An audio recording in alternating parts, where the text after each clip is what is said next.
Welcome, ladies and gentlemen, boys and girls, to T3PO Live. How is everybody doing today? Come on in if you haven't. If you're just coming in now. Water is warm, as I always say. Looks like Pro is. He'll end eventually, I'm sure. But that's okay, though. We can have fun while we wait for more to arrive. How about that? And we have a fantastic panel today, a fantastic show today, honestly, but only made as good as it can be with this panel, I will say. So let's go ahead and invite some panelists in right here. We have Ron from Follow the Bradley's Fun. Oh, that one right there. There you go. Hello, everybody. My voice is a little off. You can explain why. Yes. Ron is having a little bit of vocal trouble as he's a little bit under the weather. In fact, it was actually he's doing all he can just to be here. Okay, I'll put it that way. And you know what? Thank you so much, Ron. My wife is making some wonderful Venezuelan chicken soup for me right now. Oh, that sounds really, really good. Oh, maybe it's not all that bad. All right then, Marvin, the movie monster, one of my favorites to really enter that Park Place Network's sphere recently. So, what is thank you, on? Vash. No, happy to be here, Ron. I'm very sorry to hear about your voice. I have no idea what it's like to have a gravelly, scratchy voice like that. It must be very terrible for you. It's horrible. Yeah. Sound like Harvey Wine. What was that guy's name? What? I don't remember. Harvey Firestein. Firestein. You almost said Harvey. Yeah. You almost not the other one. Right. That was like he was like, I like you talk like this. Like, yeah. Yeah. If I do that, I'm gonna really sound like you. Oh no. Have you noticed that, by the way, from people maybe on the other side of the political spectrum there, or at least on one side? Just vocal fry seems to be quite the issue. I don't know what's going on there. I have not noticed that. But take a listen. You'll hear some people in that sphere, in that space, especially in the political space, like politicians, officials, and so forth. Man, this vocal fry. Well, I don't know what's going on right there. You hear Robert F. Kennedy Jr. the way he talks. I mean, he's got some kind of issue with his vocal cords. But like the first time I heard him talk, I was like, "What is going on? Clear your throat." And then I found out that he has like an actual issue. But yeah, right. That's it indeed. Yes. Oh. Okay. Well, it looks like somebody might be ready to join the panel as well. We have straight from the Pro Show, Lou Wasserman's Ghost. What is going on, good sir? Well, I sort of feel like I should be talking like this with you guys. I mean, I always tell the story. I'm sure you all know the great character actor and producer Sheldon Leonard, who was the boss on the original way back Dick Van Dyke Show, but he really talked like that. He got started in the movies playing Damon Runyon-esque tough guys. Well, he was the secretary-treasurer of the Directors Guild for many years, which meant at the annual meeting, he had to read all of these dry statistics that the law obligates him to talk about with the pension plan and the health plan. And we had $42 billion in the pension plan. And it always, when he did it, it sounded like he was saying, and the hookers on the south side brought in 12 million, and the drug running on the east side. I mean, that's the way it sounded because it was coming out of his funny voice. So we're in a New York state of mind, or at least very much for the most part, or at least, at the very least, Jersey. Yeah, there you go. Now, Lou, you weren't. I sound funny to you? Yeah. Funny, like I'm a puppet, like I amuse you. Yes, actually, yes. But when you talk about the Steins or the Steens, depending, those two together, and I thought there's a dynamic duo, Harvey and what's his name? Anyway, and then you throw in Harvey and Harvey. Yeah, Harvey and Harvey and well, who else is there? Well, when all the Harvey Weinstein stuff started going down, I remember there had to be like a public service announcement that it was not Harvey Fierstein, because he was starting to get, people were starting to be like, "You pervert," and he was like, "No, I'm not a pervert for this." and what about Harvey Lembeck? There's a Harvey for you that has the same thing, there was Eric Von Zipper. There was a guy that worked for Disney that literally his name was Jeffrey Epstein. Like he was one of like the higher ups at Disney. His name was Jeffrey Epstein, and people were like, "How dare you, Disney, employ that monster?" I'm like, "That monster is dead." Yeah, no, it was literally, his name was literally Epstein. I believe he put like call yourself Jeff. Like a middle initial or something. And everybody on our channels has to fight against saying Hughes Johnson about our board members. So, Speaking of which, I'm actually a world famous black coach. If you look at Ron you Bradley, are. Yes. Yeah. That's why I use my middle initial a lot of times, because I'm like, which is what I hope it's O for Omar Bradley. For Evans. Okay. Well, I got my mother was an actress, in radio, and not serious about it, but had a good time and did a lot of big shows. So when she had kids, she thought, well, maybe someday they're going to want to be in the movies. So I'll give them middle names that'll work as last names for stage names. My brother was born on Flag Day, so he got Ross for Betsy Ross. Oh. I was born on St. Patrick's Day, but I got her orthodontist's first name because she had a crush on him as a kid. That is hilarious. So, what's in a name, as they say. I bet there's something you actually wanted to talk about today, Vash. We're just rattling here, but well, hey, I'm just enjoying the conversation. I had to expect that when I got all of us together that we were going to go a little bit off, and that's completely fine right there. By the way, we have a pro raid coming in. All these people, thank you so much for not touching the dial and tuning in right here. Like I said, the water is warm right here, but you know what is in a name? Well, the name of the game is Box Office. And, those names not doing too well right here. This is from Variety. Box Office Furiosa just barely beats the Garfield movie in disastrous Memorial Day weekend. The worst in decades. We talked about a little bit about this on the Pro Show, but given that Lou wasn't there for that portion of the show, and it's a brand new panel, I kind of wanted to throw it to you guys because this is really, really bad stuff here. We'll read a little bit, and I'll throw it to you for sure. In a box office nail-biter, a Furiosa, a Mad Max saga, nearly emerged victorious over the Garfield movie on North American charts. On Sunday, Warner Brothers and Sony both claimed its own movie ranked number one with roughly $25 million over the weekend and an estimated $31 million through the Memorial Day holiday on Monday. With Monday's estimates, Furiosa ended up generating $26.2 million over the weekend and $32 million for the 4 days. Garfield was shockingly close behind with $24 million over the weekend and $31.1 million over the 4 days. It says right here, the Wrap Out had an article that, it was bleak, folks. The number one movie for the weekend, Furiosa, just made $32 million over the 4-day period, making it the lowest number one Memorial Day release since 1995, when the family film Casper opened to $22 million before inflation adjustment. This is really bad. And again, there's not a lot on the slate that I can find that's really going to pull in much more than this. Maybe Wolverine and Deadpool, but guys, what do you think about this? Well, I think what you said. Go ahead, Lou. Oh, all I was going to say is they have found the solution to the fact that everything they do is a sequel and they don't do original IPs. Do nothing but. When your two choices are a couple of relatively old IPs and neither one can get it out of each other's way. And by the way, I don't want any knocks on Casper. You know, us ghosts have to stick together. We have a tough ectoplasmic union. So, but that's for sure. But here's what's going on. Once upon a time, people who loved Mad Max would have been there opening day. Boom, lots of them. And for that matter, people who loved Garfield, which let's remember goes all the way back to, newspaper comic strips, I believe, would have been there instantly. Nobody is going instantly anymore, even from a fan base, because they're worried, what did they do to it now? Did they indie it? Did they Star Wars it? Can I take my kids to see this Garfield? I better wait and see what it says. We were talking on that other stream, or the guys were, about these shows opening big, but having very short shelf life, having 2 or 3 weeks of big numbers and then disappearing as opposed to running for 2 months or 3 months or 4 months. Why?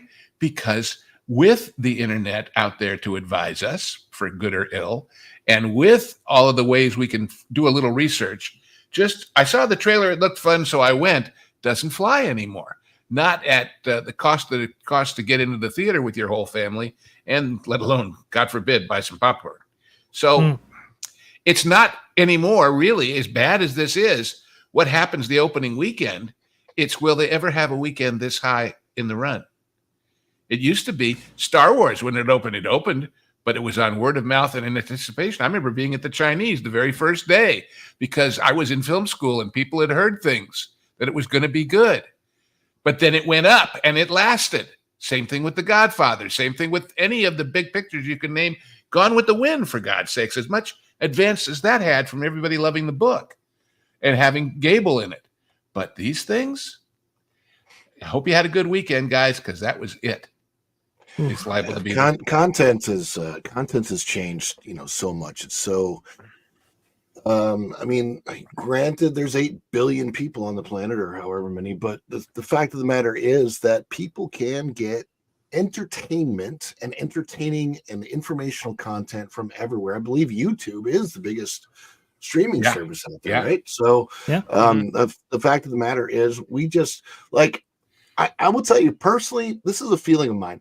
I miss the fact that in the decade before this one, the 2010s, the Marvel Cinematic Universe and those type of movies, boy, I miss that feeling of anticipation that I had for the next thing that was going to come out. It was cool. It was a good feeling. It was like, oh, it's going to come out. So it's very exciting. It's gone. It's completely gone. I don't have it. I don't think most people have it for anything. My son does want to see Garfield. So, if we can, we'll take him to that, but we'll take him on a Tuesday now because of the economy. The price is cheaper. That's the $5 Tuesdays we can get into the theater. Just the weekends are, I don't know. It's a different bunch, and there's just other things to do. And people buy 85-inch screens and surround sound on sale for $500, $1,000, whatever.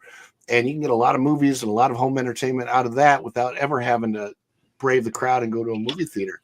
So I think there's so many factors. It's the woke factor, it's the price factor, it's just, there's a lot of factors that are all kind of coming in together and making it the perfect storm for box office failures now.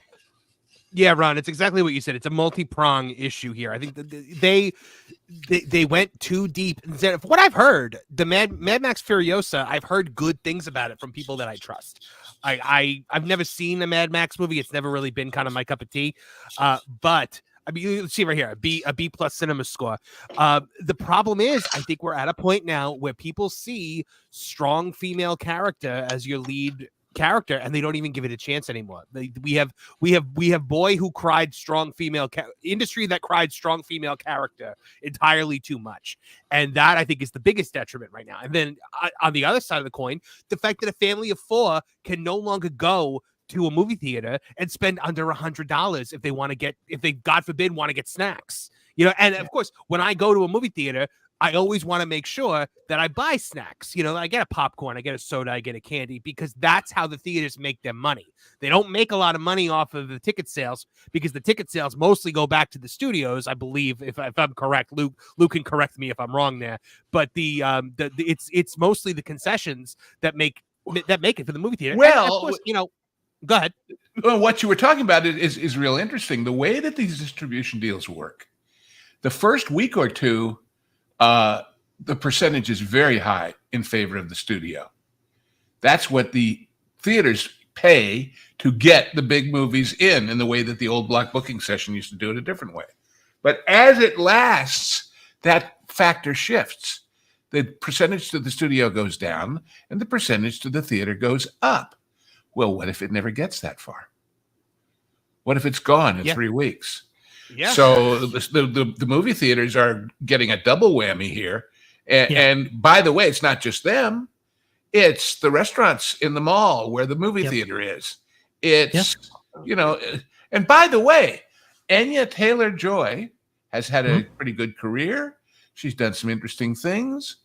But if you think you're going to sell the movie, all right, she got a contract that way, with Chris Hemsworth's second build, there's still some residual love for Thor out there that might have sold some tickets. But if the first thing you see is a woman, by the way, and I've only seen stills from this movie, but looking her up, she's played these, pardon me, but very, very white, Britishy characters in her most famous stuff, in the chess movie and in the, I think it was the last 2 seasons of Peaky Blinders.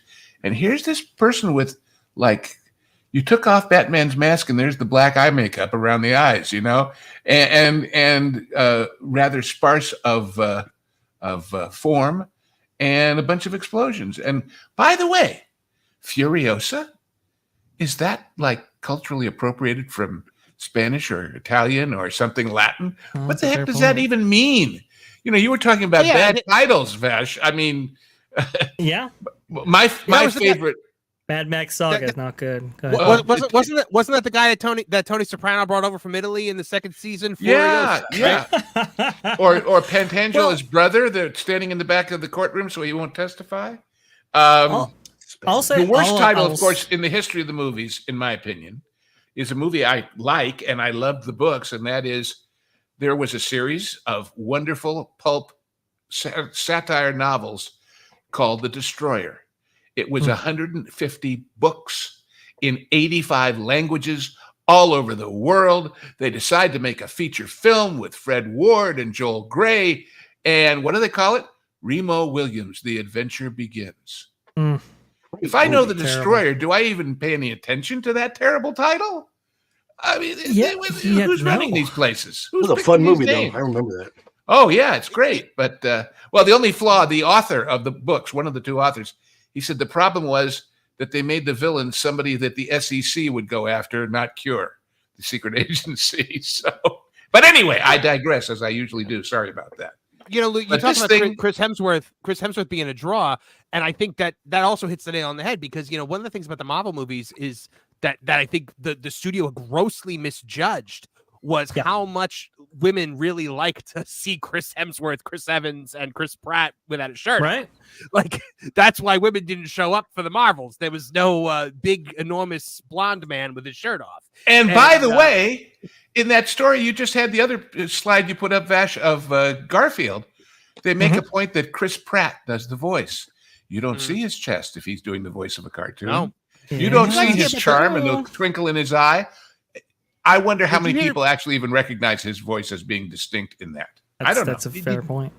Did you guys hear about the one line in that movie that apparently upset some people, which it's obviously just poor timing, like, from fate. But I guess there's a line that Garfield's like, by the way, I do all my own stunts. And like, I guess the guy that did he was Chris Pratt's stunt double and like everything died like last week. Oh. Yeah, a buddy of mine told me about that. And I was like, uh-oh. Well, you record once. But yeah, no, that's the thing. You can't. No, there was no way. There was no way to edit that out. I think at this point, it's just poor timing. I just thought it was just like one more like nail in the coffin because people are gonna fixate on things like that. Yeah, but the attitude also is nobody's gonna pay attention. Nobody's gonna know. Once upon a time, nobody did. You want to see one of the greatest visual bloopers in the history of the movies? Go watch Grease again. And in the scene where they're in the malt shop in Greece, and it's Olivia Newton-John and Travolta talking in front of one of those classic old Wurlitzer jukeboxes with the Florentine gold or silver kind of arch above the top. Watch that scene. He's on the left, she's on the right, or vice versa. And right there, reflected in that silver Wurlitzer, you see the mic boom going, whoop, he said, whoop, she said, whoop, he said, whoop, she said. And I am told, because I happen to know the director, because we went to the same school once upon a time, that they were 3 weeks after shooting it, they'd torn down the set, it was all gone, and they're sitting there at a moviola going, uh-oh, oops, what the hell do we do? And the answer was, nobody will notice. Because, of course, there was no YouTube for people to say, look at this blooper from the movie, Yeah. And it's still out there that way. But you can't get away with that stuff anymore. You just can't. Well, as long as Garfield's not using pronouns, I'm fine. There was a Jennifer. That's the bar. That's the bar that we've set. Yeah, I know. But there's a robot using pronouns in a J-Lo movie. I'm like, yes. And the pronouns are beep, bop, boop. They should be. That's what they should be. They should be. There you go. You know what? No. When I saw the robot with the pronouns, I was like, is that satire? Because if that's satire, that's good satire. But apparently it was unironic.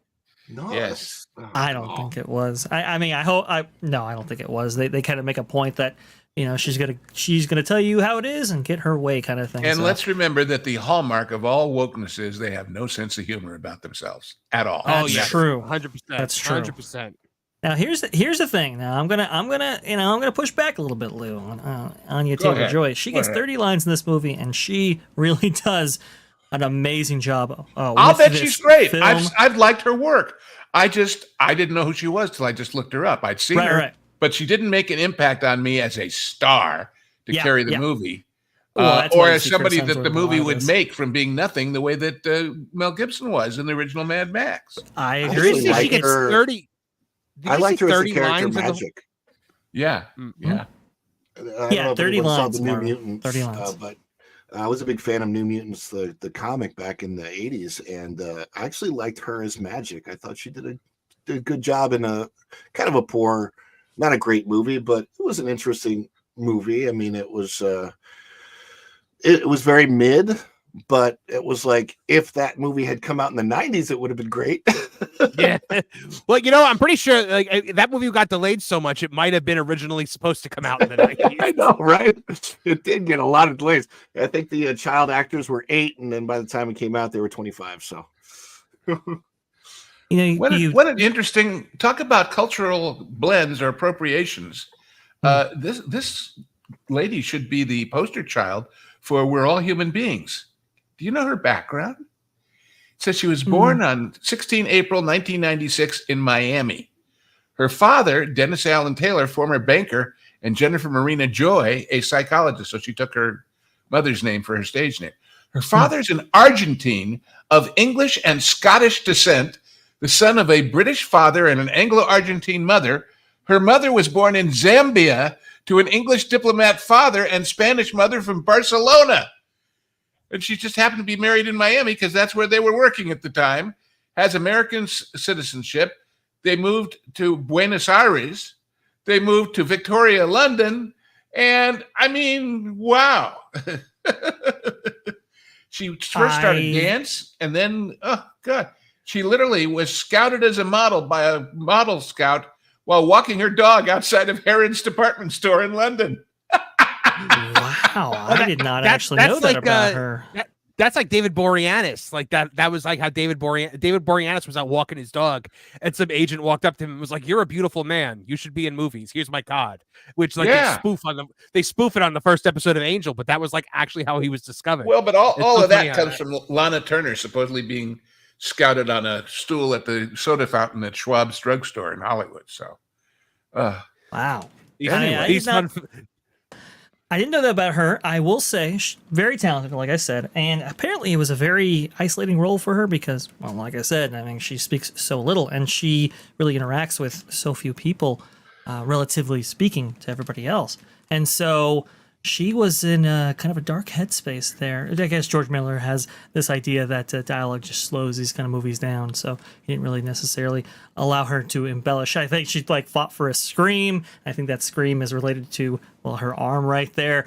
But look, I dug the movie, but I can understand why people didn't go to it. And this is, you both touched on something I wanted to touch on here.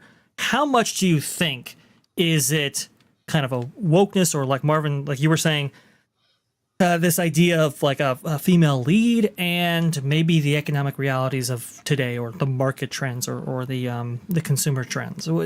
What's the interplay there, do you think? I mean, I really hope it's not that people are just seeing female on a poster or a female lead and deciding to back out, because some of the greatest things that we've gotten in entertainment have been female-led projects. Buffy the Vampire Slayer, Xena the Warrior Princess. Like these are like, female lead does not mean bad movie. I think it's a matter of female lead is not the problem. Pandering, virtue signaling is the problem. It's all about George R. R. Martin has a great quote when he was asked about like, they were like, you write such strong female characters in Game of Thrones. How do you do it? And I will never forget, as like a writer, I will never forget his answer. He goes, yeah, I do this really radical thing with female characters. I write them like they're human beings. Yes. Right there. Yes. Right there. No, and I still prefer the as good as it gets answer. How do you write women so well? Think of a man. I take away accountability. I forgot that she was in Princess Peach. You were exactly right about that. I will say, in this film, she is written like a human being. She has vulnerabilities. She has weaknesses. She has obviously the desire to get better and work hard for what she wants. And she actually finds romance, which is how many films are bereft of that nowadays. So the great exchange about that subject of men and women in the movies, in my opinion, is Lino Ventura in L'Anniversaire, the Happy New Year, where the girl asks him, what is a man? And he says, someone who goes all the way. And then she says, then what is a woman? He says, a man who cries sometimes. But then that whole movie is just, if you haven't seen the original, not the remake in America that he did with Peter Falk, which is okay. But, the great line is about movie critics. The girl, he's a gangster. He's a bank robber. And she's this lady who owns the antique store next door to the Van Cleef & Arpels jewelry store he's planning to rob, so they get to know each other. Mm-hmm. And she invites him for a dinner with all of her pseudo-intellectual idiot French punk friends. And he's sitting there just disgusted as they're talking about the movies. And one of them says, well, did you read the latest review? He says, no. He says, well, don't you read movie reviews? He says, no. And at this point, he's so fed up by this whole dinner. And he asks him, well, if you don't read reviews, how do you choose a film to see? And he looks right past the guy all the way to the other end of the table, looking her in the eye and says, the same way I choose women, I take risks. Well, Go see that movie. We should do it Well- as genre guys one of these days too. But anyway, Here's the interesting thing about this. I really didn't anticipate to have this discussion be so female centric, but here's the thing. Another person has been talking about females in movies as well. You might have heard of him, maybe his work. I think it's what is it? George Lucas or another. Might have been done some small stuff like Star Wars, but anyway, he was at Con Festival for some reason. Yeah, I'll hold on. I'll do the quote as George. You can't just put a woman in pants and expect her to be a hero. but if you put a blaster in those pants, That's right. or is she just glad to see you? Anyway, this was really interesting what he had to say right here. Variety reports that Lucas addressed criticism of his female characters, questioning, quote, "Who do you think the heroes are in these stories? What do you think Princess Leia was? She's the head of the rebellion. She's the one that's taking this young kid who doesn't know anything and is boisterous. I know everything. This kind of guy who can't do anything and trying to save the rebellion with these clowns. And it's the same thing with Queen Amidala." He then appeared to broaden his criticism to the general girl boss trend Hollywood has embraced to promote feminism. Quote, "You can't just put a woman in pants and expect her to be a hero. They can wear dresses. They can wear whatever they want. It's their brains and their ability to think and plan and be logical or logistical. That's what a hero is." What do you think about that quote right here? Do you think George has it right? I mean, judging by his films, what are you seeing that might be present before and not present now? What the hell does that misogynist know? Right. Any hero, heroes have to have an arc to their story. I think the most interesting thing about this interview is kind of the Sherlock Holmes dog that didn't bark. All of this interview is only available from people's camera phones when he gave it. Cannes did not put out an official video of the complete interview. Why is that? You've got George Lucas, arguably one of the most influential directors in the history of the cinema, certainly of the modern era, and the Cannes Film Festival doesn't want to put out. They had to have been videoing it officially for records, but they don't want to put it out because he said things that their friends won't like. There was a number of different quotes and videos, but it's all from interviews pieces. coming out. Yeah, Right. Like Brute, I think, had one, and all of these other outlets, well, they had their cameras rolling. It's very interesting, Lou. Now, they didn't have it for George Lucas in this one particular instance, at this one particular event, with this one particular quote. Yeah. That's very, very interesting. Astute point, for sure. Meanwhile, I still want to know what that guy did in that clip from the meeting that's in the openers for everybody, where he says, "Get out of here. I don't want you here." What did he do? Does anybody know? I don't remember what you're referring to. No, I know what he's talking. It's a I think it was a spoof in when they were doing the stuff with the Robot Chicken guys. Oh, okay. He's talking to Seth Green there, and Seth Green's like, "I'm sorry, I don't know what like it was a comedy spoof they were doing with him. I think it might have been like a." Right, somebody brought up Mara Jade, right? See, they fooled me. Yeah. I didn't notice it was Seth Green, and I thought it was real. And somebody, and I thought, well, what did he do? What did he say? No, that was all. That was 100% comedy. Oh, okay. Yeah, somebody brought up Mara Jade, and those Robot Chicken Star Wars specials, by the way, those Robot Chicken Star Wars specials are fantastic. They're so good. They're so good, and it's from a time when Star Wars, much like what we were talking about before, had the ability to laugh at itself, and it doesn't have that anymore. You're not allowed to make fun of Star Wars anymore. Like the George probably, he loved those Family Guy episodes, those Robot Chicken specials, like Star Wars spoofs. They were just fun. Could you imagine if somebody tried to make Spaceballs now? Oh yeah, like Disney could sue them. I still want to see it. And here's a symptom. We all talk about AI, right? And it's stealing people's whatever. Ahmed Best as Jar Jar Binks and Brian Blessed as Boss Nass. No, they're not. Those are animated things that they did the voices for. There's no human being inside those. I mean, the line is being obscured. Let's put it that way. Yeah, I would I would say so for sure. We actually have a couple of super chats. One of them actually interacts with this topic. Let me go ahead and read these real fast right here, so that we have a little bit of connective tissue.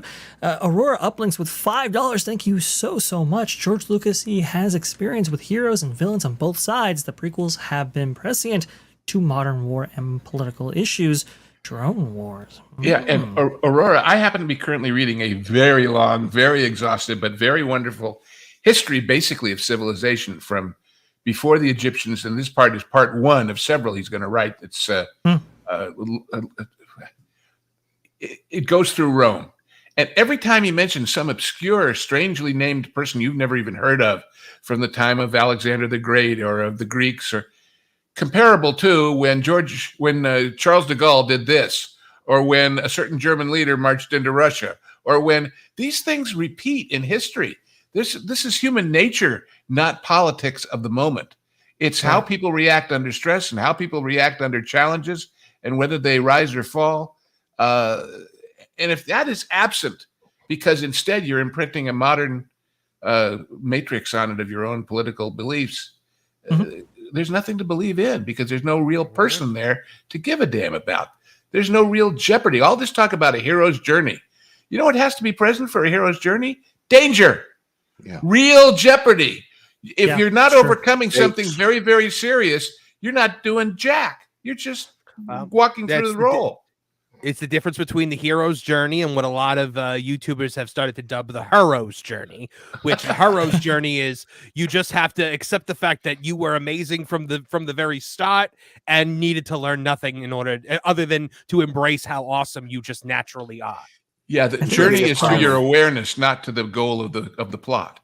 I think that's part of the message. I think yes, when you look at the one that I always point to, Mulan, right? The Disney animated film Mulan is the single greatest like hero's journey story from a female perspective. She's not good at anything. She's clumsy. She fails at pretty much everything she does, but she works harder than everyone else, and that's why she's smarter, and that's why she saves China. And then in the live action version, yes, and then in the live action version, she's a kung fu master at 5 years old because she has great chi, which is Chinese for a white person wrote this movie. That's perfection. That's perfection. Bravo. But you know what? Like at the end of the day, kung fu, like when you translate the word kung fu, it actually means hard work. Yeah. Which that movie, she works for nothing. Even in like the montages where they're like training and they're showing everybody falling down, they never show her struggle one single time. She only falls down one time in the entire movie, and that's when another woman knocks her off a horse. You know who works harder than her in that movie? The Uyghurs in the nearby area where they shot it, making tennis shoes for American companies. Oh my goodness! Oh boy.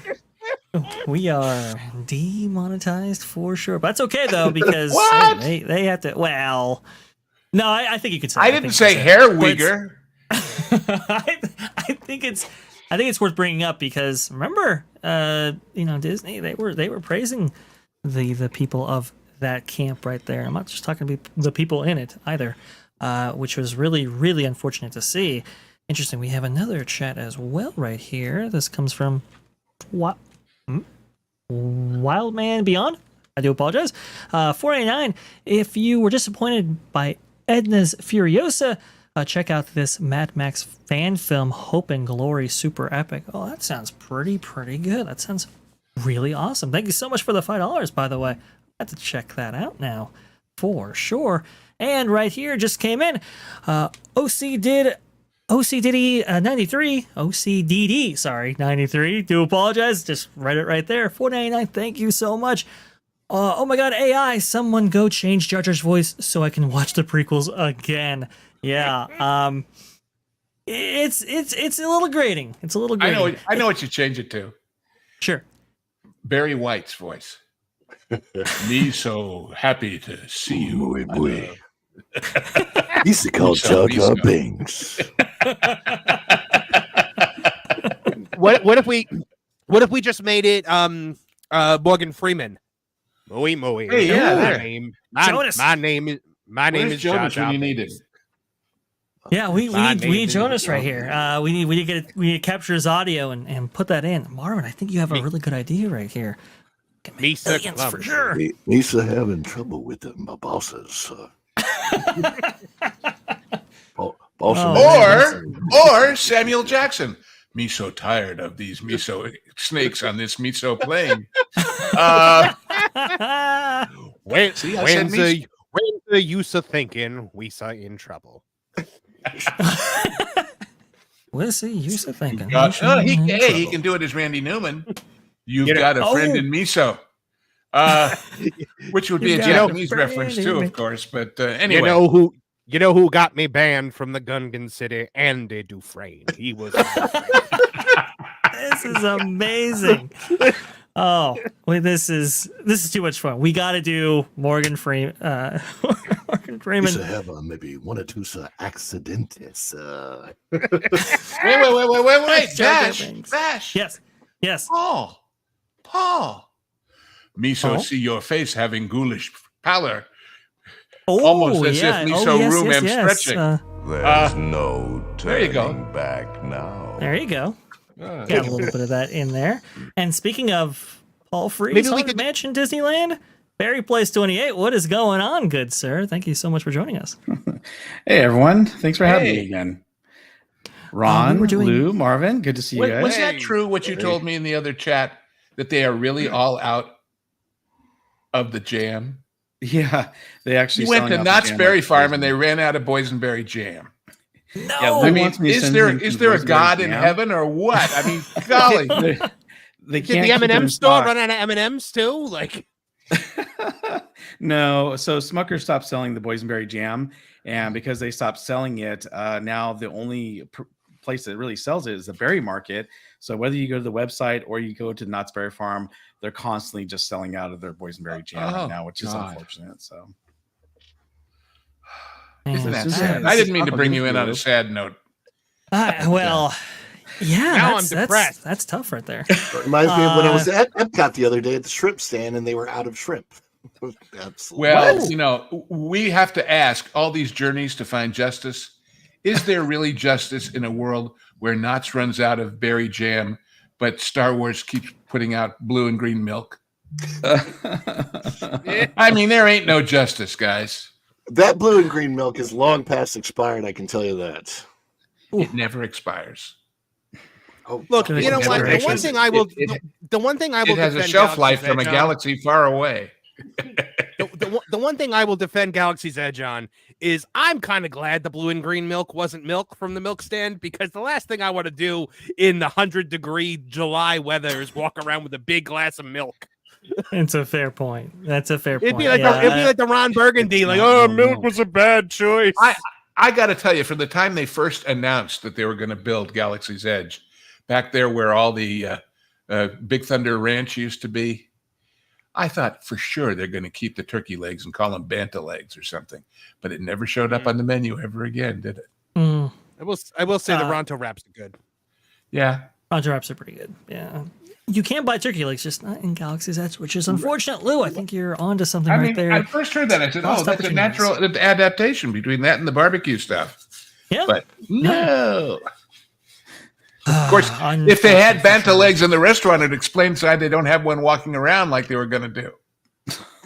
You know, speaking of Star Wars Galaxy's Edge, that actually relates to our next story right here. Ooh, this good. time coming Segue. from Fantasmic. People will note that in 2016 to 2017, this show took I believe, like a 1-year hiatus in order for Star Wars Galaxy's Edge to be built back there behind the river. They got a new marina out of it, all fun stuff. But with the debut of that show, it was Fantasmic 2.0. Added Pirates of the Caribbean, and obviously we had new special effects, new surprises, and the Murphy, the maleficent dragon, well, they got a little bit of an upgrade too, at least it would appear. But now, no Murphy at all. Well, we'll get to that point just shortly. But here we By go. the way, if I were upgrading a fire-breathing dragon, I'd make it fireproof. Call me crazy, but Well, we'll get to that, Lou. We'll get to it. Fantasmic has finally returned to the Rivers of America at Disneyland. We were at the River's Edge for the debut of the show on May 24th, and our team reports that the lighting is more vibrant, there's more pyrotechnics and projections, and fire effects have returned. Bottom line, despite the absence of the 40-foot-tall maleficent dragon, a sore subject for us all, we're still very happy to have this icon back at the park. So what did they put in the place of this dragon? Because remember, and we'll have a video on TPP really going into the history of all this and all kinds of stuff. But Scott Goosen reported, I believe, back in May of 2023, Disney saying, "Hey, look, we're going to do an investigation on what happened to the dragon, but we want to bring back their show at a later date with new magic, never before seen." So a lot of people thought that was okay. Well, we're getting new magic, maybe in the form of a new dragon or new dragon segment or something. So what did they end up replacing the dragon with? I don't know. Well, they replaced it with the B mode that they've always had, which is basically when Maleficent is in the process of transforming into her dragon form. Well, they just, instead of just raising her and lowering her real fast and the dragon raises, they just kind of keep her up there. And I say her loosely because it's usually played by a man. This is why we made the joke earlier. I think Jonas did Dragon, because it usually is played by a dude. The reason why, folks, is because very, very heavy rig right there. A lot of material right there, and usually you just don't have the physical strength as a woman to pull this off with the range of motion. How dare you, Vash? Did they change the dialogue so at the end Mickey says, "You were expecting a real dragon? Some imagination, huh?" Oh, Lou. That's pretty good. I'm not gonna lie right there. So, yeah, I do apologize, Marvin. I know. Oh, I'm sorry. Wait, no. That. They gave that line to the guy at Wilderness Lodge. Yeah. That's interesting. Some imagination, huh? Some imagination, huh? Yeah. That goes references the Evil Queen story from before. That's No. This role, and Not there evil, are some just roles that misunderstood. have been historically played by males for sure, even though they're depicting females. This one absolutely necessary, but it's just really unfortunate for all the people, especially for all the people who ended up buying those dining packages at $90 a pop if you went for the Blue Bayou dining package. Wait, a lot of people were bought into these with the expectation that there would be very much something tangible there for the Lunch finale. 89. What is it at Well, dinner? some of them got some really nice, areas to sit in or to watch, Fantasmic from. I watched, plenty of my friend. I know, $90. I watched plenty of streamer friends who actually did watch the show on Friday, Saturday, and Sunday, and I went back and watched their live streams because I was on vacation. I unfortunately didn't get to see Fantasmic live. I'm going to see it tomorrow night. When I go back to Disneyland. So I'll be able to see what's really changed and what's not. Obviously, watching a video is one thing, seeing a person is a little bit different. But yeah, I was expecting them to do at least maybe have the dragon on the water screen or something. There wasn't even that. Maleficent just comes up and then Mickey, says, "Nope, this is my dream," and obviously, throws the fireworks at her, and then she goes down. I was kind of hoping to see something other than the B-roll, and that was a little disappointing for me. Now, it's still a great show. It still has all the, great things that we remember it from, when it was here. It just makes me wonder, why did it take so long to bring it back when they're just kind of doing the same show with the B-roll? Well, this is kind of what I wanted to address here because I don't think we even did it in the video that I filmed with Jonas. Think about it. It goes down in April of 2023. Just catastrophically. Nobody could have predicted that, and thankfully nobody was seriously hurt. Although there were people that were hurt in that and had to be rushed to the hospital and so forth. That was really unfortunate. Obviously, an investigation had to take place both internally by Disney and by OSHA, and so that has an extended period attached to that. The park wasn't necessarily looking to undercut such a big cost in rehabbing the show on such short notice, so obviously you have to get the funding for that. You have to get the vendors all scheduled and everything, and so that pushes you back even further. And this is a time when parks are trying to cut as much as possible, right? So I can kind of see why the delay was there, and obviously, and why things might be missing. Now, I do have it on very good authority that there is a dragon on the way and in production right now, and it's being built and manufactured, designed overseas. That is happening. Wait, they're getting a dragon from China? Talk about No, cultural not from appropriation. China, not from China. I want to make it clear. Europe. Where else are you going to get the Europe. dragon from? Well, not a lot of people make dragons, to be fair, but I have heard It's one of their gonna most be- valuable exports. Trying to take Marvin. away the entire Chinese economy. Isn't it the year of the dragon? that's kind of an ironic thing. Anyway, it is in production. It is in the works, not by China. But the problem though is that was a $10 million figure, and for entertainment, that is a lot of money. A lot of attractions for their rehabs don't even get that much money. And you're talking that's one figure, and that was the quoted price back in the day when it actually made its debut. This was back in, I want to say 20. Oh, I just forgot when it made its debut. I think it was like what, 2007, 8, 9. I was there, maybe? but I don't remember what year it was. Yeah, it was But summer. if you take that 10 million and you stretch it over all those years that it worked on an annual basis, it's not such a big deal. Well, I also that's true. kind of thought that maybe they do something like Walt Disney World, where they had kind of like a, dragon that comes up. I know that's kind of more like a, puppet robotic type dragon that they have. It's a variation on a Luma crane, So I thought maybe they were going to do something like that. Again, I'm not going to rip the show. It's still the great show that we know it. It just didn't have, the dragon at the end. Like you said, if it's coming, then hey, it's something we can look forward to. It's going to be great, I'm sure. I did notice that there were a few, changes in the show. Obviously, the floats that some of the characters were on, like Beauty and the Beast and Ariel and Rapunzel, those look like they had newer decorations around them compared to the one at Walt Disney World. Obviously, there's some new fountains and some new lighting they did, because I saw that being worked on. So there are some new things to the show.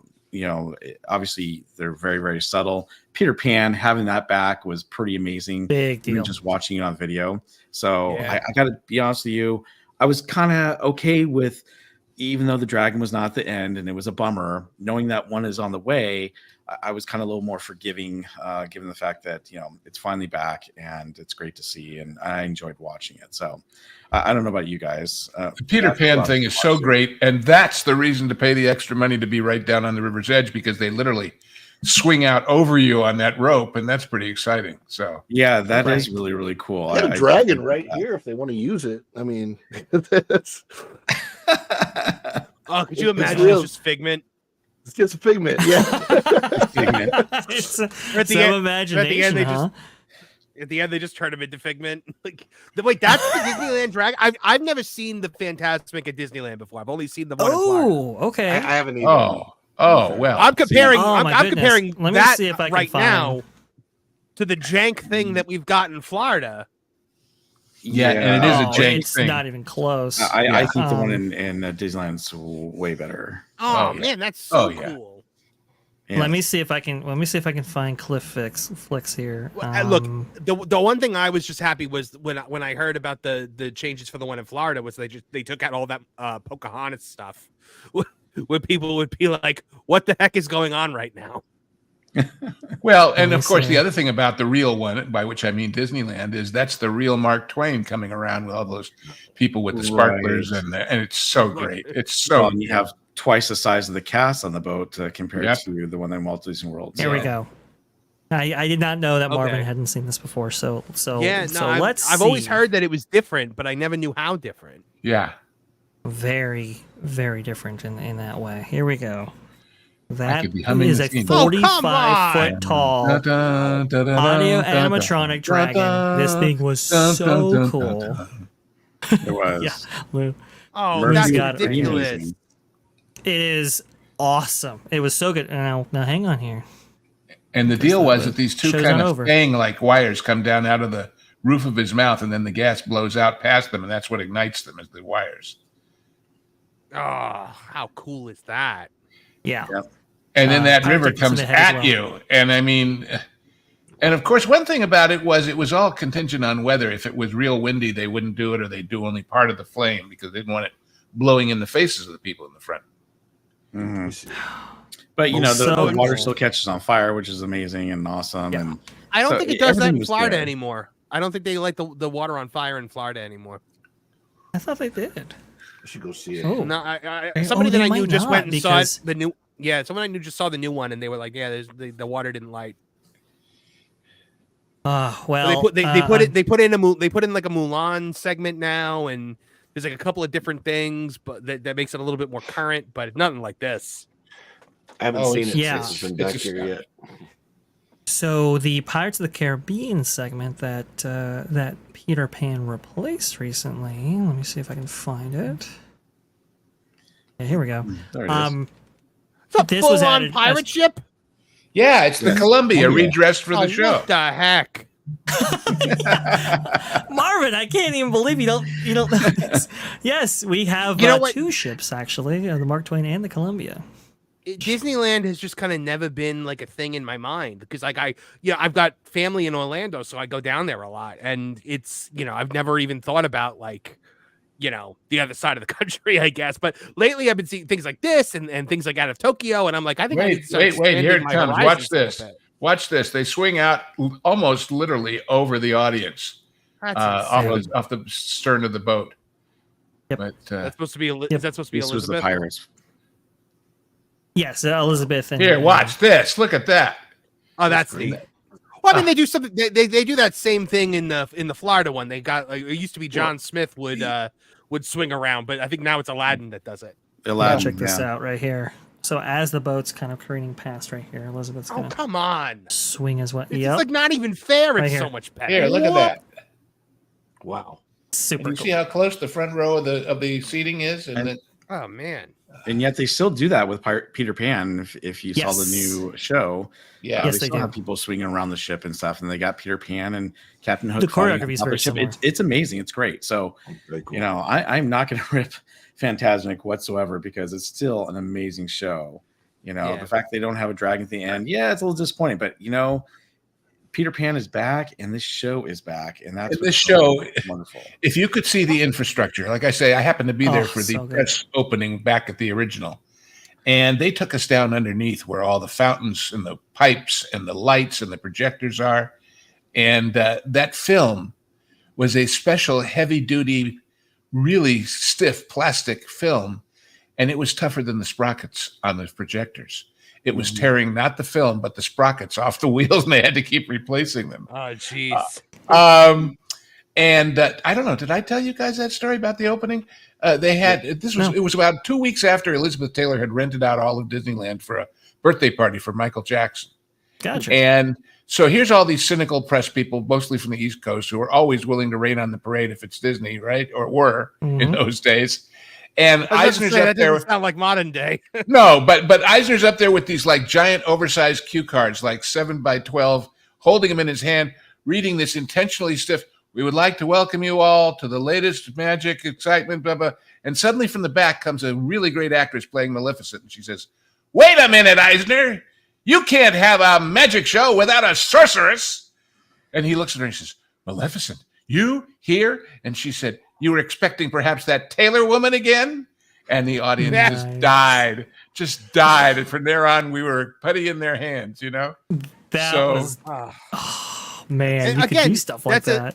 There's a sense of humor there that As does opposed not to- exist today. This is the antithesis of everything Walt believed in.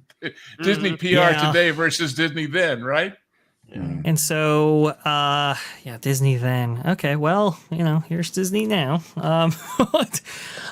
This was the Good aftermath Lord. of the fire. Obviously, I took this figure out right here. I don't know. A lot of people Yeah. maybe have not seen this. I just want to provide it for context. There was no restoring this. This is after the fact.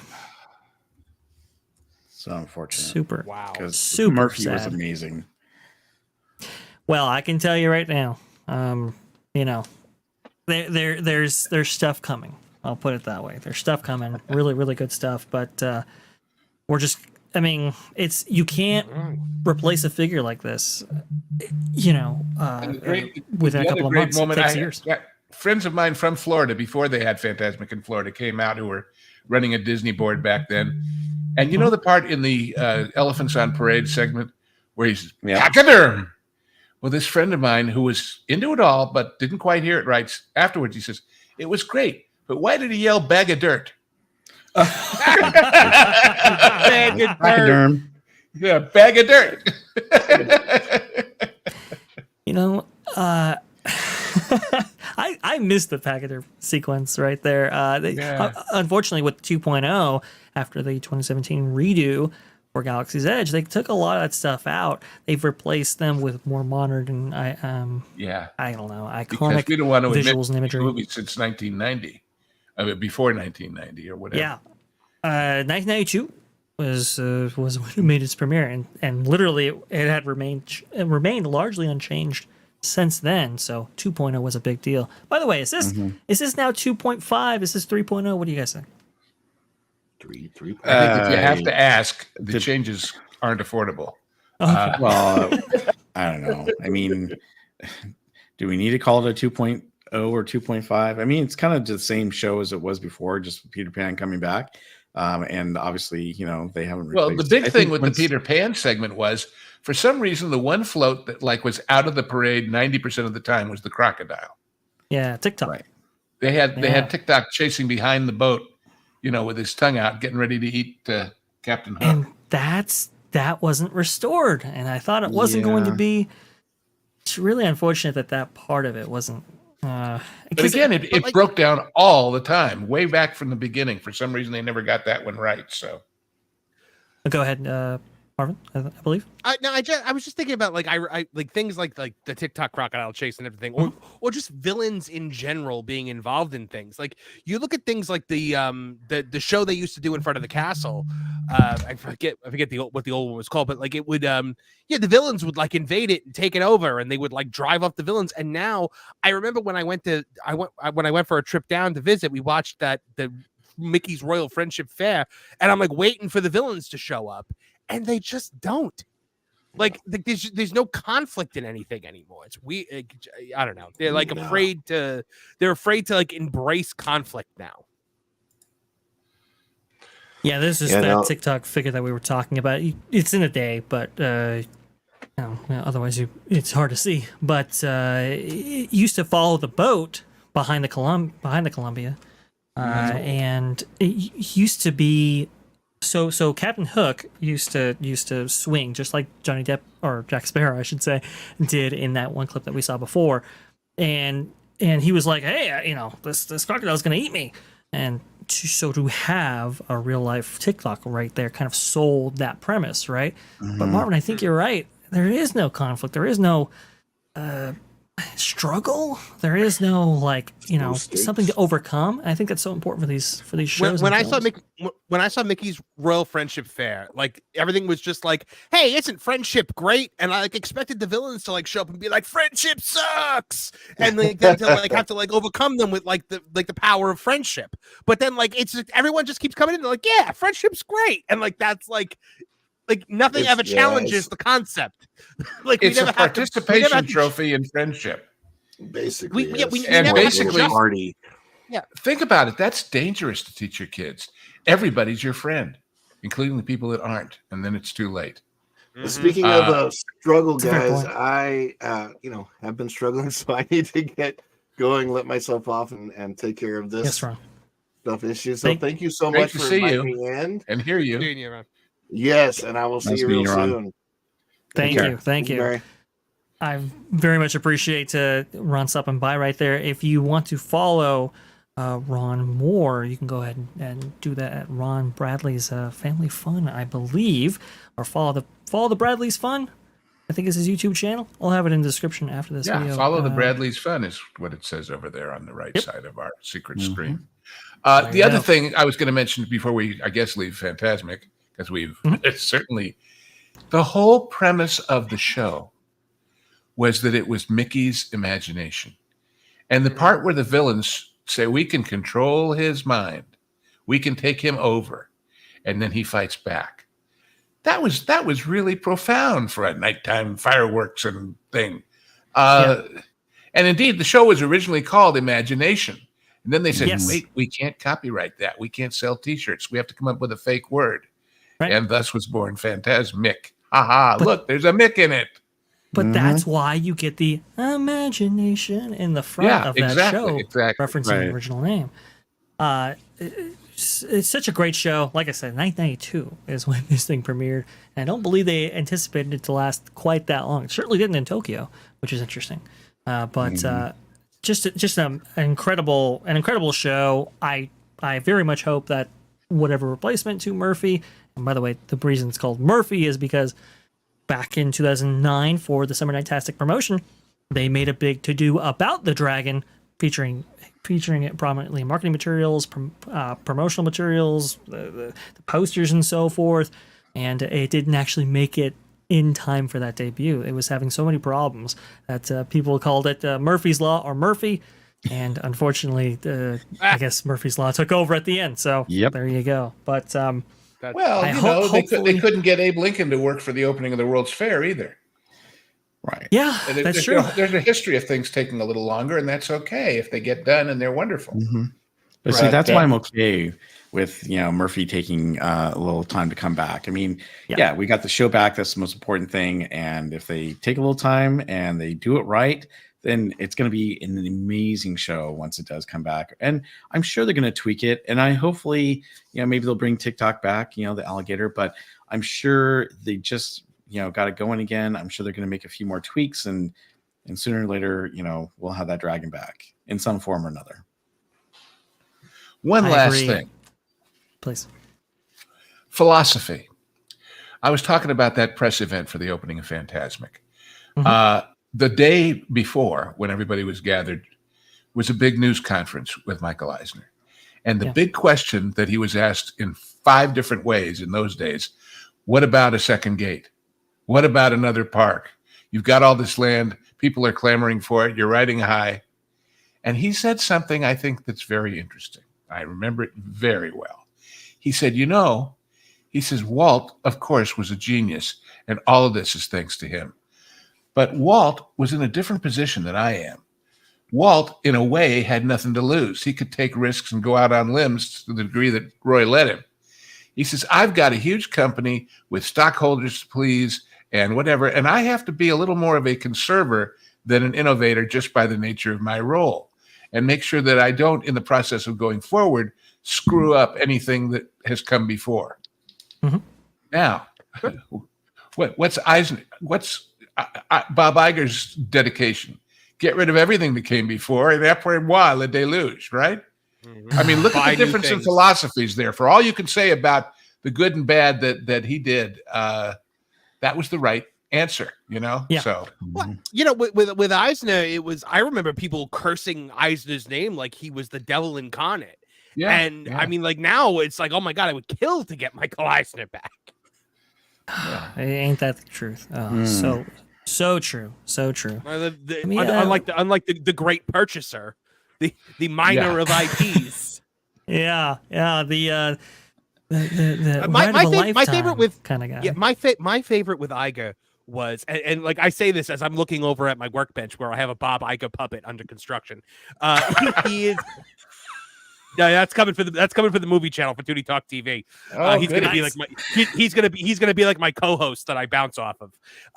But Fantastic. You have to have him say hi-yo like Ed McMahon once in a while. he comes in, or he leaves, and Chapek comes in, and Chapek makes all the changes that everyone hates, and then he comes in and he's like, "I'm here to save you." He undid nothing that Chapek did. Nothing. Still no Magical Express. You're still paying for FastPass. You're still only getting housekeeping every other day. Like all these things that he tried to say that he was here to fixed nothing. Oh, it was all a big scam. There's that link to the Toontown TV. Is that right? Yeah, that's my new channel. Toontown Wrestling is my bigger channel, the one that's nearing. We're almost at 4,000 subscribers. Toontown TV actually launched today. So, I saw it already. It's great. Really? I watched the video. You watched the song parody? Yeah.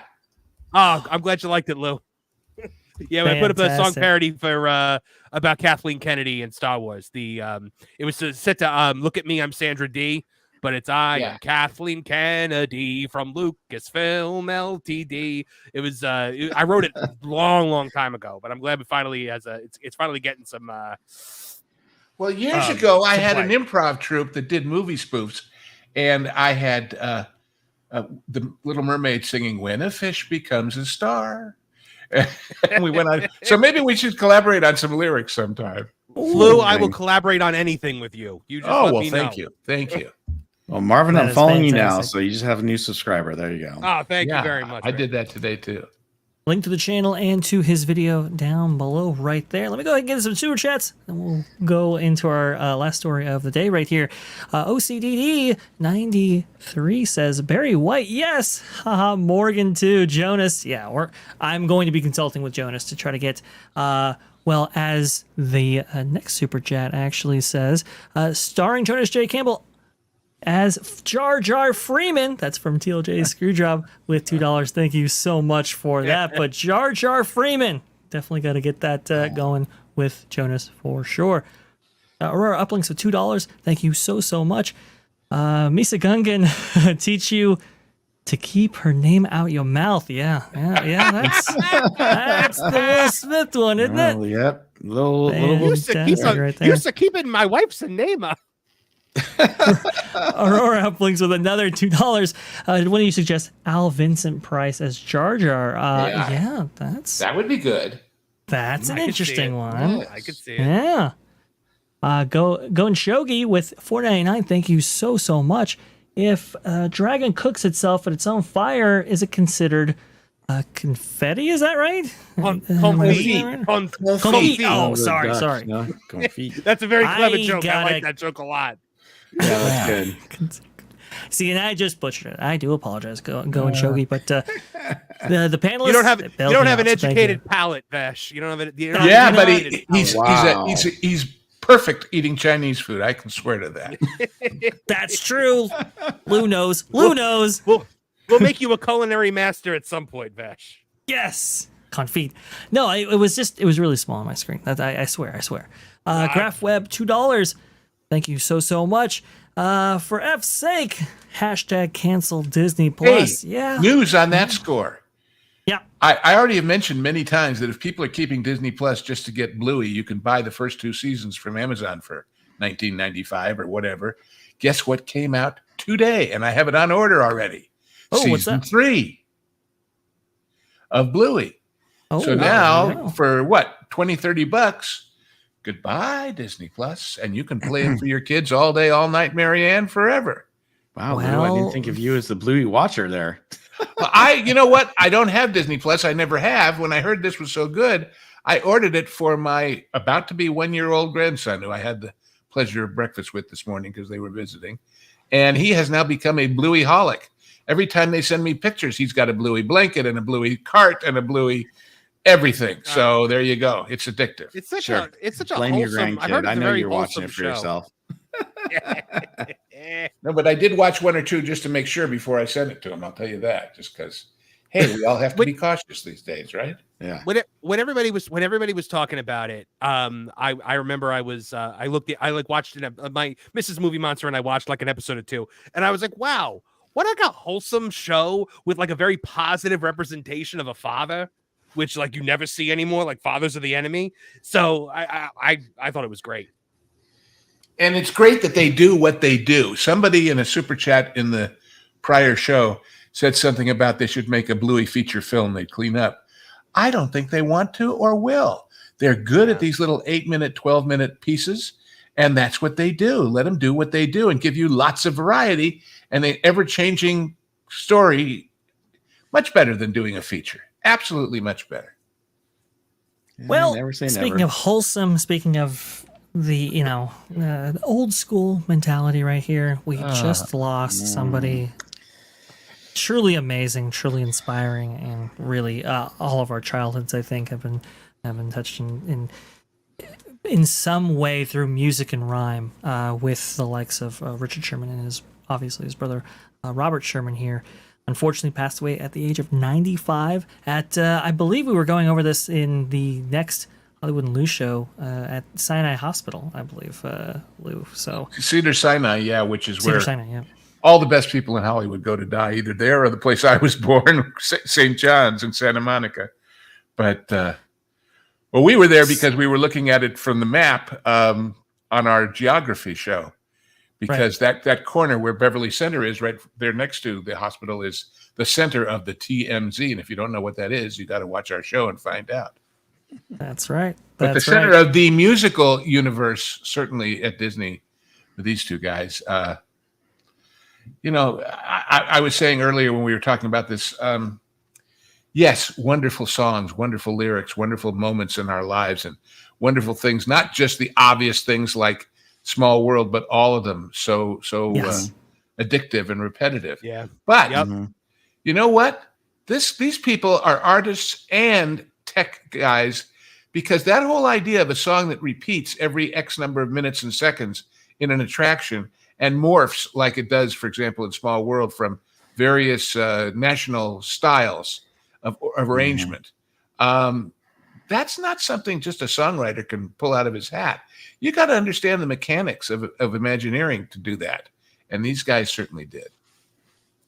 I want to bring up his, and one of the things Wikipedia that here I just was for a thinking second. about, when he passed away, I was like, wow, this is one of like the last real like Walt Disney connections that's now passed out of the company.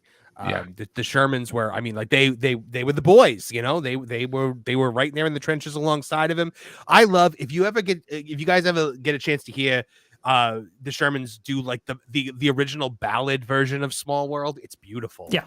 The whole like so world And of magic, it's so good. Richard thought it was a ballad as well, because he kind of considered it a prayer for peace, is what he would always refer to that song as. Because it was always about like, hey, look, listen, we wrote this during kind of the Cold War era, and so obviously we didn't want everybody, blowing. It was written. Pepsi paid for it, but it was sponsored through Pepsi by UNESCO, saying if all the children in the world can get together, we won't have grown-ups making war with each other. So there's a very profound message in that simple little doll show that people see and love. And it's funny because there's this story of Richard Robert having written that pretty quickly, pretty fast. I think they came up with it over an afternoon or something, because they were replacing what was there before in Small World, which was every kid singing their own national anthem, and it was like a cacophony of sound. It was horrible. So they really needed a unifying tune to kind of bring it all together. And after that, they were on the car home ride with Walt, and they were like, well, should we donate the rights to UNICEF? And it's not like amazing. It's not spectacular. It's not the best work we've ever done. Walt pulls the car right over and says, now, boys, that song is going to be putting your grandkid through college, okay? Do not give the rights to that song away. It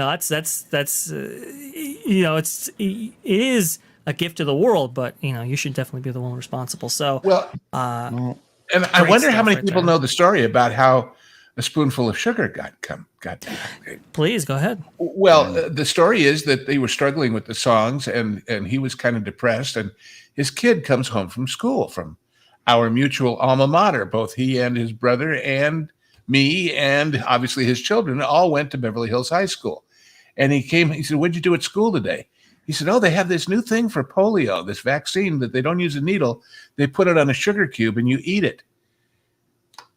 The light went on. A spoonful of sugar helps the medicine go down. So that goes to the what was it called? Salk made the shot. Sabin made the sugar cube. The Sabin solution for polio. Bruce Gordon in that same the documentary The Boys in 2009 Yeah. references that story amongst a whole lot of others, actually done by the family right there, which is beautiful. But Bruce Gordon references the fact that Richard and Robert would be coming up with songs, and Richard would be on the piano, he'd be singing, try to do something there, and Robert would just kind of raise his hand, put out his kind of lyrics, and see if those worked, and Richard would go, "Oh, yep, perfect," and then he would restart playing again, and they would be crafting the tune right there in this way that was collaborative, that really let each other shine, and this really beautiful thing. Unfortunately, they kind of had a parting of ways at around I want to say the 80s, late 70s, right there, and unfortunately, Well, both of them had their own emotional clouds. I think in his case, because of what he saw in the war, always haunted him. But hey, we were blessed to have them. Yeah. I mean, if you go back to that screen you're on previously there, Vash, I mean, it's not just film scores. It was the screenplays. It was the stage musicals. Everything that they were part of were just amazing. And Richard was still coming up with songs even for like the MCU, Iron Man 2, Make Way for Tomorrow. Today, that was a song that they crafted for Iron Man 2, because obviously the Stark Expo is kind of like, Epcot. It's a take on a World's Fair song. Exactly, right. And they would use the instrumental versions of that in Captain America First Avenger and Avengers Endgame. Yeah. So he was still contributing to the legacy of the Walt Disney Company, right before he died. Yeah. But even though he wasn't writing as much as he was before, just seeing him with some of the old stars of the movies from Mary Poppins or whatnot, hanging out with them, the Muppets, all these little things you've seen over the several years are just amazing. I love watching all these little shorts, and everything that I keep seeing pop up on Instagram or the social medias regarding Richard and Robert being together, or Richard doing something with these different shows or characters. Just I don't know. It brings back the memories, and it really, makes me want to start playing some of their old songs and music from the movies and the screenplays and the stage shows. And for some of them, their music was much better than the movie it was for. Yeah. The guy who was the film critic in LA for LA Magazine, a guy named Bert Perletsky, who was very witty and made all these wonderful, long, beautiful reviews of pictures he liked and didn't like. He was famous for a one-sentence review of Chitty Chitty Bang Bang. One sentence. He said, "This movie starts off with a bang, but winds up chitty." Jeez. Is that brilliant? And their music was the best part of the movie, really. And it was a wonderful story, but anyway. Well, I put together they wrote... They wrote they wrote the two songs that like had the biggest effect on my life, and like that I kind of use as like personal anthems, and that was One Little Spock and there's a Great Big Beautiful Tomorrow. Yeah. Those were the two songs that would, like, as somebody who wanted to work as a creative their whole life, it was like those songs just speak to you. Yeah. And what I said about merging styles as you go from scene to scene, nowhere better than Carousel of Progress. My God, how they took that as much as the facts that were being told, and as much as the visible change in furniture and styles of life, that music took you on that time travel journey from those various eras, one to the next, all in sync, all perfectly moving together. You can see a lot of this stuff in a lot of their performances. Carousel of Progress, for sure. Them winning the Oscars for Mary Poppins and all kinds of stuff. I did a little bit of a video on Twitter right there, because can't release it on YouTube at all. You can visit the link in the chat right there for it. I took this one pretty hard, I will say, and because they've had such a profound effect on my life. Marvin, you were talking about that before, and so many others that I just had to. I don't know. I had to do something. And they were wonderful, but there were other great musical people who worked with Disney on the rides, and I mean, look at Grim Grinning Ghosts and yo ho, whatever. But I mean, they're songs that don't just tell you something in a lyric, don't just make you happy with the music, in the arrangement, in the style. I mean, let me ask you guys a question. You're pretty experienced with this stuff. Is there anybody here like me who the nonverbal B-roll entry-exit music for Pirates whistles along with that piccolo bridge that goes dun dun dun dun dun dun dun dun dun dun dun dun dun dun dun dun dun, and that's not the song. That's how it's presented and how it puts you in that mood. Totally agree. Yeah. Anyway. No, it's there's a certain atmosphere to it, right? The Yo-Ho and Exitencio is great stuff with Grim Grinning Ghosts and Pirates of the Caribbean. Those Bruns, are wonderful. George Bruns. Some of you know that we had this, what we call the conclave of a lot of us getting together. And I happened to find an old episode of the Disneyland show where they were showing you how Walt puts on a party. And it was the rap party for Babes in Toyland. And here's a guy in the back with a trombone, George Bruns. And George Bruns did all of that music for the show and for a lot of the background stuff. And then you have, what's his name? Buddy Baker. We were talking about Fantasmic. He does that upbeat version of the song that you walk out to. That's so great. I know exactly what you're talking about. That was the clip. I said, of all the music, I want that. That says Fantasmic to me, that wonderful upbeat version. They've replaced it recently, which is I good. I love the original one. Well, hey, you wouldn't want something that's timeless and classic to be... well, look at, for God's sakes, when they redid the Carousel, with all respect to it's a fine song, but it ain't the same with that now is the time, now is the best time. That was nothing compared to Great Big Beautiful Tomorrow. Nothing. Terrible. So bad. So terrible. It was the worst thing that could have happened to the Carousel Progress. Yeah. Unfortunately, they did restore the original song back, which is great. But I remember when they had that booth at Disneyland where you could buy. They cut you a disc of whatever from a bunch of different songs, and I have my disc of nothing but everything that was from the Carousel, including that kind of march version, which in the original was the last scene was an empty stage, and you walked up onto the stage and up an escalator to the second level where they had what became the Epcot model. Such a cool effect, by the way. Yeah, the Broader City model. But it was that kind of circus march version of the song. And wait, if I'm not mistaken, they also did the Tiki Tiki Tiki Tiki Tiki Room, didn't they?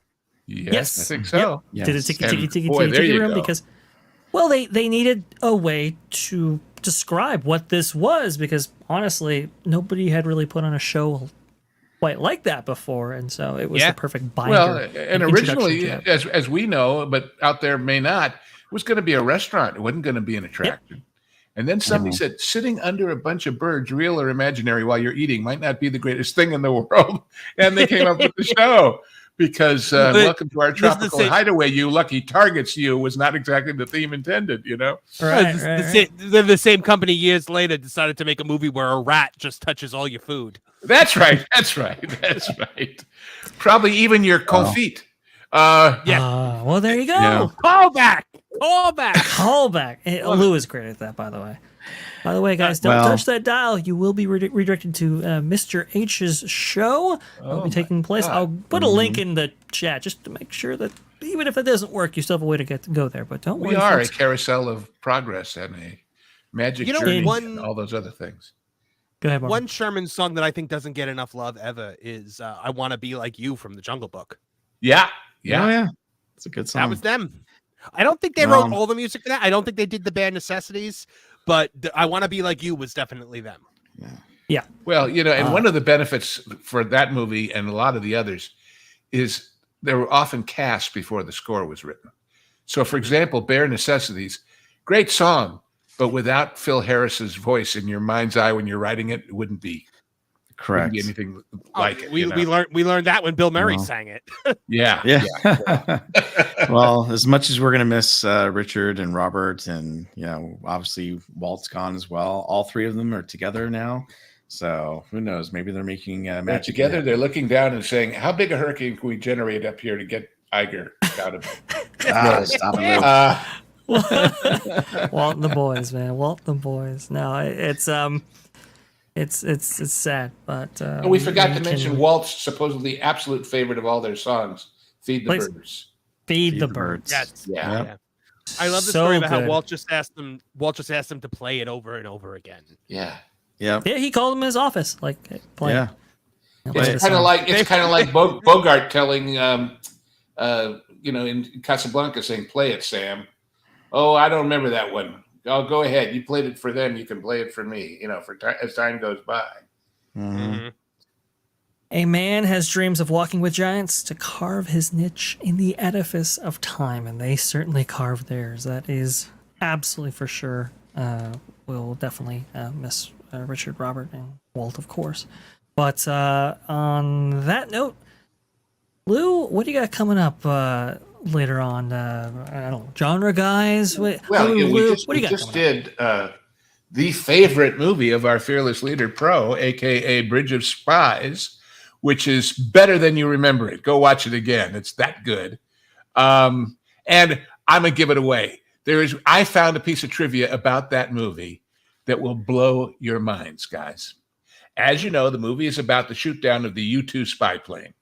Mm-hmm. As you know, it's about the lawyer who negotiates the exchange of a Russian spy for Francis Gary Powers, the pilot. What you may not know is that in the movie, the part of the lawyer, Tom Hanks's daughter, is played by a young lady, an actress. She's very good. Guess who her father is?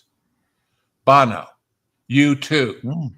So in the movie about the U2 spy plane, U2's daughter plays the part of the daughter to the lawyer who gets the spy plane out. I mean, that's just insane. And when I found that, I said, "Oh my God, are you kidding?" Anyway, so that one just went up, I think, today for the members, and eventually will show up here like they all do. I don't remember which one just came here from the past, but I think it was Die Hard. Yes, the great Christmas movie of all time. If you don't believe us, watch it. You can see it here.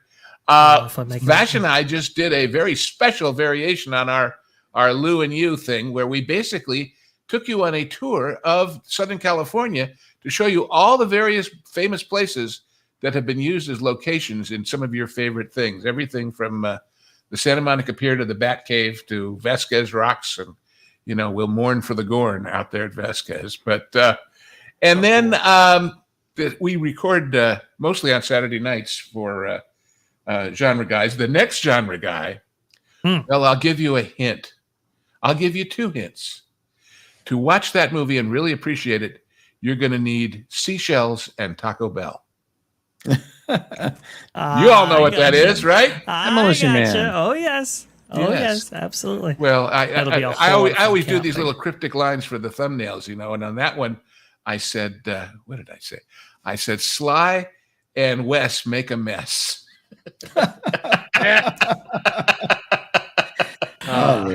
So we have fun, and of course, Vash, I don't know if you want to or have it handy, the famous email to send in questions for our regular show, but people can certainly do that, or watch one of the episodes. You'll see it on there. T3P online at yahoo.com is going to be the email address that you can use to mail in your questions. I put it up. Usually I'm going to put up this instead right here, the link to the next show following ours, in case this one doesn't successfully redirect. I've done everything right, so nobody blame me. Blame YouTube. But blame Canada. It should be right there, T3P online at yahoo.com. We're also doing a show later tonight, Extra Magic Hours on That Park Place with Jonas J. Campbell right there at 7 p.m. my time, or 10 p.m. Pacific. Oh, good. I can have a nap. Sorry, Eastern. Ooh, sorry, Eastern. Always the time zones. Sorry. I'll be there. Yep. You'll be there, Marvin? Yeah, I'm going to be there. I talked to Jonas. I guess earlier. I'll be there too, because I have nowhere else to go. But if you're all desperate for something hilarious to watch, I just watched today. The South Park guys have done it again. And they did a whole new show about weight loss and Ozempic. And in it, they say, well, my insurance won't pay for Ozempic because I don't have diabetes and it's too expensive. There's a new drug they invented. It's called Lizzo. You're still fat, but you don't give a damn if you take this drug. And there's a story floating around. You can find the link if you search, of Lizzo watching it and totally freaking out.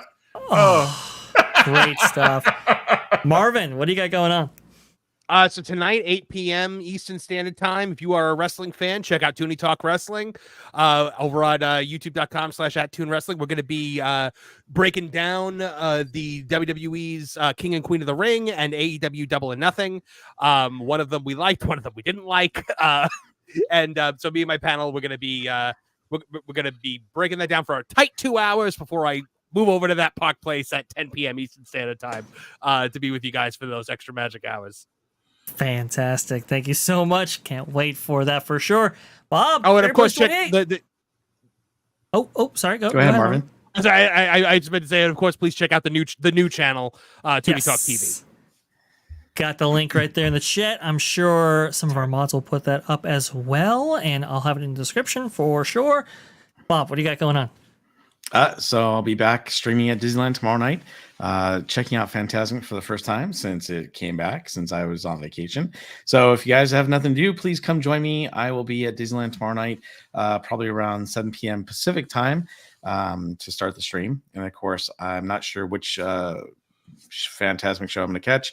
The first one, probably the second one, because I think it might be easier to get into, and that's usually 10:30 p.m. Pacific time. But you can also follow me on all my social channels at BarryPlace28 on YouTube, Instagram, X, and Facebook. And what else am I missing? I don't know. It's one of those other socials out there. Well, maybe guys, thank you so much for having me on the show. What's that? If you start a Smuckers oriented channel, maybe they'll start making the jam again. You know, I don't think that's going to happen. But thank you for asking. All right. With a name like Barry, it has to be good. That's what I said about you. Yeah. Oh, I like that. That should be my new tagline. Yeah. There you go. Richard, thank you so much for putting the links up in there. Thank you so much, guys, for joining me on this amazing T3PO live. This was a whole lot of fun. We definitely got to. Well, we'll do it. We'll do it again next week. How about that? That's a everybody, deal. Open Sounds invitation like a plan. for sure. And thank you so much for watching T3PO. We will see you here next time. Thank you, guys. Take care now.